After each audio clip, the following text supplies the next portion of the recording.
Justice League of America, Superman, The Never-Ending Battle by Roger Stern, book review. So I've done a few of these before on this channel.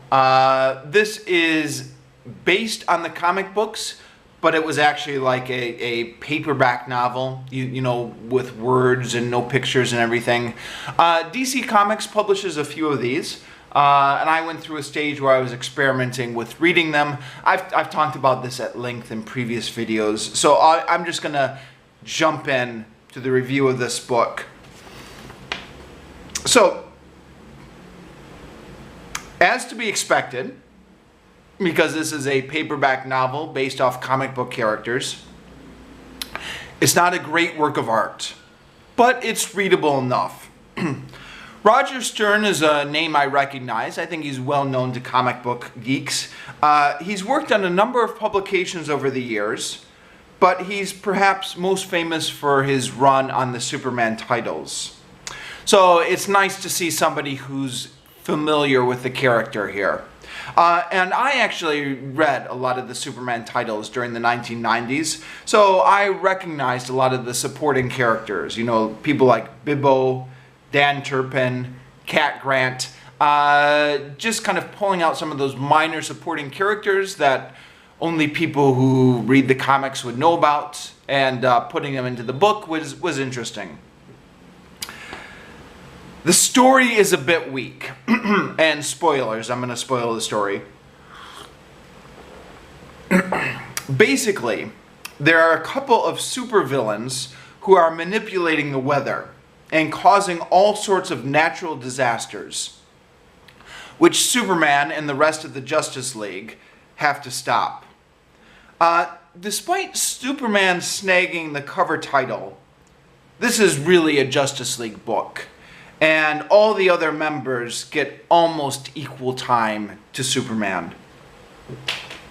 Now, this probably just comes down to natural preference, but when I'm reading comic books, I never really like the natural disaster stories. I don't like it, you know, when they have to save people from an earthquake or a hurricane or stuff like that. I kind of like it when they're fighting the more tangible bad guys. Maybe that's just a personal preference, but the first 2/3 of this book, they're rescuing people from the weather, or fighting the weather, I guess. So I was a little bit bored by it. Then in the last third of the book, they find out the villain who's been doing this, and then there's a more tangible villain to fight. Spoilers, the villain is Kobra, spelled with a K. K-O-B-R-A. Now, I read a lot of comic books in the 90s, and when the villain was revealed to be Kobra, I thought, who is Kobra? Well, that's an obscure villain. And then I go to Wikipedia, as you do, and it turns out that Kobra is not an obscure villain. He's, according to Wikipedia, he's one of the more infamous villains in the DC universe. I must have somehow just missed him during my comic book reading days. But yeah, I guess between this book and Wikipedia, I got a little bit of education on one of the more infamous villains of the DC universe. Now, this book also showcases a lot of superheroes in quieter moments.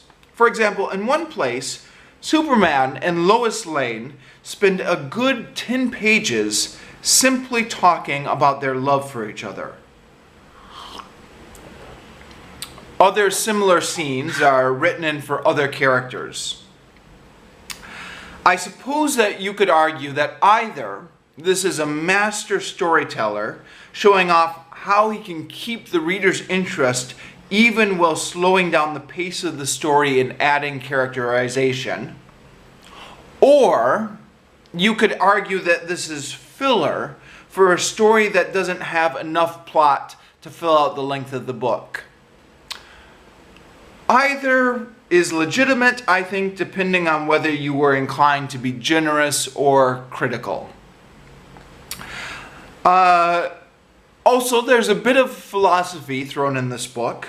There's reference to the paradoxical commandments, And there's a parody of religious fundamentalism. It's not quite enough to kind of boost this book into anything you would call highbrow, but it does help to kind of heighten the overall interest as you're reading the book. Yeah, overall, I don't know if I'd really recommend it, but it wasn't terrible either if you like books based off of comic books. Yeah, check it out.